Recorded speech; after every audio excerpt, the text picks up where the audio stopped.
What is going on, guys? It's your boy Kaze Beat from KazeBeat.com and Producer Development. Today, I want to talk to you about the marketing concept of nurture and how you can use this marketing concept to write better emails and communicate with potential clients and artists more effectively. All nurture is it's a marketing term that represents the fashion in which you build relationships with your clients. Building a relationship with clients is pretty much the same thing as dating a girl. I don't care who you are, if you propose to a woman within the first few seconds of meeting her for the first time, you'll have no chance. You have to nurture the relationship. To begin with, the girl has to know that you exist in the first place. Maybe you're at a party and you've got a mutual friend with this girl and you just happen to bump into her, you say hi, you keep it casual, you play it cool, and that's the first interaction. And maybe you bump into her at some other function or some other party and you say, hey, you know what? I'm just gonna go in and get that phone number. That's pretty much the same thing as getting an email from one of your clients. And from this point onwards, you can continue building the relationship and continue to communicate in a more intimate way until she finds out that I make whack beats and I'm a broke music producer.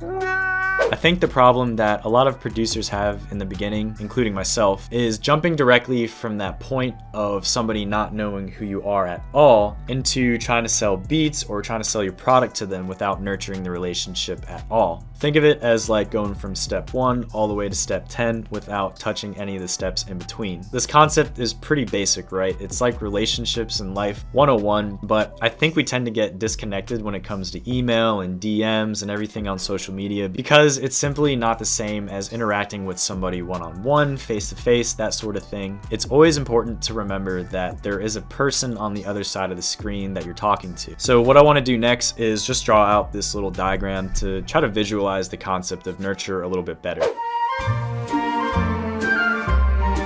It's easiest to picture this concept as a series of circles, so I'm going to draw these circles, and this circle right here represents your inner circle. This is like the people closest to you, and then you have one out here, another layer, 1, 2, 3, 4, 5. Each of these lines represents the different types of relationships that you have with people. And this section all the way down here past the final circle is the general public. We'll just call it Gen Pub. You can think of the general public as just this massive sea of potential clients, right? Potential artists that are interested in your beats. When it comes down to general public, there are different levels of awareness that people have about you. This outermost level is going to be people who don't even know that you exist. This next level here is people that know you exist, but they don't know what you're really offering. So we will say they don't know product. Then I'll draw a little line right here. This is going to represent the people who know who you are and they also know what you're offering. Like I mentioned earlier, you can think of these stages as different levels of awareness.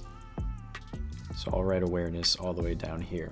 This is just the basic concept of awareness. All you're doing is you're drawing interest from the general public and you're kind of moving them through these little sub-levels to get them closer and closer to your brand or your product, you know, whatever it is that you're offering. After you've generated awareness, you're going to have a certain amount of people that are going to be interested in furthering the relationship with you and moving on to the next level, which is the level of being acquainted with you. They're acquaintances now. These are pretty much the people that are in the process of becoming your friend. The following level are people that you consider friends, but you don't really hang out with them that much. The level after this are friends that you do hang out with on a regular basis. Then you have friends that you trust. Friends that you trust. These are people that you do business with, you form partnerships with them. And the final level that we have, I kind of touched up on this a little bit earlier. These are the people that are closest to you. They know all of your darkest and deepest secrets, and they actually control a lot of your emotions. For me, like this is my significant other, this is my girlfriend, like really close childhood friends that have been through a lot together. These are pretty much the people that matter the most in your life, right? I think the reason why that it's important to know this is because the people that you interact with through social media, through email, fall into one of these levels. And the level that they're on determines the way that you communicate with them. The end goal with all of this isn't to get everyone into your inner circle. Like that would be really stupid and probably a dangerous move. It's to help move people who are unaware of who you are, your production, and the services that you have to offer into long-term customers that you're going to be able to have a good relationship with. So that's pretty much all that I have for you guys today. If you haven't yet, hit that like button, hit the subscribe subscribe button, hit the notification bell so that you won't miss out on any of these videos that come out.